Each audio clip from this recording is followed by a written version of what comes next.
యువతకు 2 నెలల్లో 6,000 కోట్లు ఇస్తాం. అర్హులకే రాజీవ్ యువ వికాసం.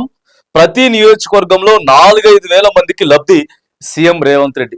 సార్ సూపర్ ఇది. కానీ మరి ఇది అవుతుందా? జూన్ 2వ తారీఖు వరకు నిజంగానే 4-5 వేల మంది కంటే నియోజకవర్గంలో మామూలుగా కాదు. 4-5 వేల మంది కంటే 6-5-30 దాదాపుగా 700 మందికి ఇవ్వచ్చు ప్రతి మండలంలో.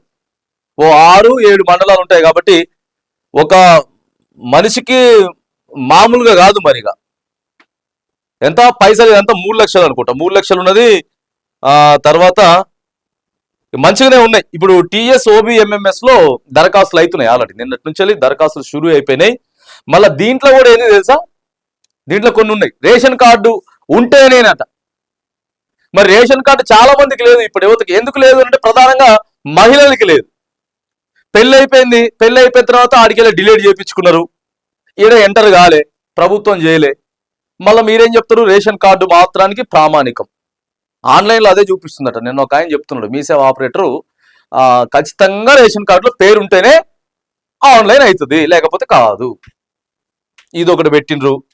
తర్వాత ఇక చూడండి, ఎమ్మెల్యేలు మండలాల్లో మీటింగ్లు పెట్టి అర్హులుగా గుర్తించాలి. ఇక సరిపోయింది. అధికారులు కాదట, ఎమ్మెల్యేలు. ఎమ్మెల్యేలు పెడితే ఇంకేముంటది, టిక్ పెట్టుడేనా. ఆడ మండల అధ్యక్షుడు, మండల అధ్యక్షుడు టిక్కు పెడతాడు. ఆ ఎమ్మెల్యే దాన్ని ఇడికెళ్ళి పంపిస్తాడు. అంతేనా? ఇక కార్యకర్తలకు ఇవ్వచ్చు, కానీ అర్హత ఖచ్చితంగా ఉండాలి. ఇక మొత్తం కాంగ్రెస్ పార్టీ కార్యకర్తలకే వస్తాయి. ఇది మనం వేరే ఎక్కడో దినపత్రికలు రాసినాయి కావండి. ఇది కేవలం వెలుగు దినపత్రికే రాసింది.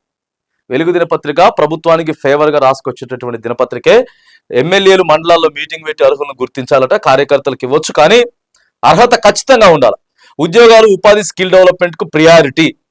పన్నుల వసూళ్లు, ఇన్ఫ్లేషన్ కంట్రోల్ గా తెలంగాణ టాప్.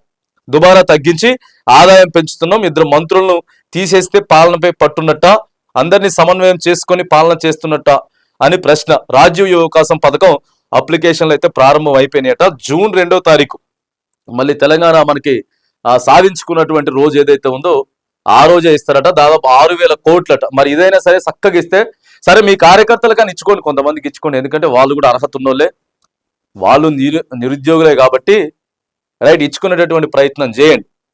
కానీ మళ్ళా దీంట్లో కూడా మొత్తం కార్యకర్తలకే ఇస్తామంటే మాత్రానికి పోయినసారి ఏమైంది, దళిత బంధు మొత్తం బీఆర్ఎస్ వాళ్ళ కార్యకర్తలకే. వాస్తవం. బీసీ బంధు గదే కథ, మైనారిటీ బంధు గదే కథ, డబుల్ బెడ్రూమ్లు ఈలే. కొత్తగా ఇల్లు కట్టుకోండి అని చెప్పి చివరిలో దరఖాస్తులు పెట్టించింది కదా, అవి కూడా ఈలే. అవి కూడా మొత్తం బీఆర్ఎస్ కార్యకర్తల పేర్లు. ఏమైంది, ఈడ్చి కొడితే ఎడబడ్డరు. ఈడ్చి కొడితే 38 స్థానాలకు వచ్చింది పరిస్థితి. అధికారం పోయింది.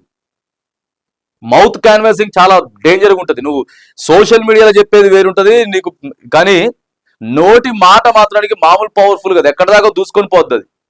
బీఆర్ఎస్ లో అప్పుడు అదే జరిగింది. నోటి మాట విస్తృతంగా పాకిపోయింది. మొత్తం వాళ్ళకే ఇస్తున్నారు.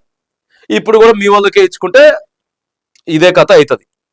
అర్హులైన నిరుద్యోగ యువకులకే రాజీవ్ యువ వికాస పథకం వర్తింపజేయాలని సీఎం రేవంత్ రెడ్డి ఆదేశించారట.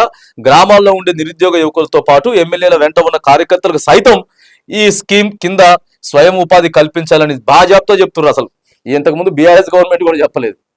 ఆ ఎంపీడీఓ లేకపోతే కలెక్టరు ఫైనల్ చేయండి అని చెప్పారు, కానీ ఎమ్మెల్యేల ప్రమేయం ఉండొద్దని చెప్పిర్రు. సరే, ఇంటర్నల్ గా ఖచ్చితంగా వండుకుంటూ అయితే ఉండదు, కానీ ఇక వీళ్ళైతే కార్యకర్తలకు కూడా అని చెప్పి డైరెక్ట్ చెప్పేస్తున్నారు.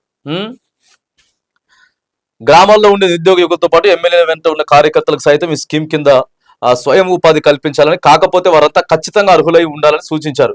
ఇందుకోసం రాబోయే 2 నెలల్లో ఎమ్మెల్యే చేతుల్లో 6,000 కోట్లు పెట్టబోతున్నట్లు చెప్పారు. అర్హుల గుర్తింపు కోసం ఎమ్మెల్యేలు మండలాల్లో మీటింగులు పెట్టుకోవాలని సూచించారు. పారదర్శకంగా పథకాన్ని అమలు చేయాలని, అర్హులకు మాత్రమే ఇవ్వాలని తెలిపారు. అసెంబ్లీ ప్రాంగణంలో సోమవారం రాజీవ్ యువ వికాసం స్వయం ఉపాధి పథకం దరఖాస్తుల స్వీకరణ కార్యక్రమాన్ని సీఎం రేవంత్ రెడ్డి ప్రారంభించారట. ఇక ఉంటది దీని మీద సోషల్ మీడియాలో జూన్ 2 నుంచి చూడాలి. ఇక రానాయన ఉంటాడు కదా, ఇక రానాయన పెట్టేటటువంటి పోస్టులు చూస్తే మామూలుగా ఉంటది. ఇక అది వేరే లెవెల్లో కొత్త పథకం ప్రారంభించిర్రు అని అంటే ప్రభుత్వానికి ఖచ్చితంగా పెద్ద తలకాయ నొప్పే. నువ్వెంత చేసినా కూడా ఆడ సాటిస్ఫై చేయలేవు. కాబట్టి అదే అర్హుడు రైట్ ఇవ్వచ్చు. అప్పుడైతే ఇతో మిగతా వాళ్ళు మాట్లాడరు. ప్రభుత్వం మీద పెద్ద వ్యతిరేకత రాదు. ఈ పథకం మీద కూడా పెద్ద వ్యతిరేకత రాదు. మంచిగా పెట్టిండ్రు పేరు రాజీవ్ యువ వికాసం అని చెప్పి మంచి పేరు పెట్టిండ్రు. మరి చూడాలి, ఎందుకంటే ఇచ్చిన హామీలన్నీ ఒకదాని తర్వాత ఒకటి చెప్పుడే అవుతుంది కానీ ఇచ్చింది అయితే లేదు కదా.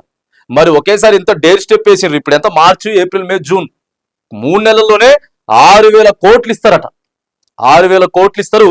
ఓబిఎంఎంఎస్ లో అప్లికేషన్ల దరఖాస్తులు అయితే అవుతా ఉన్నాయి. టీఎస్ ఓబిఎంఎంఎస్ లో వెంటనే దరఖాస్తు అయిపోద్ది.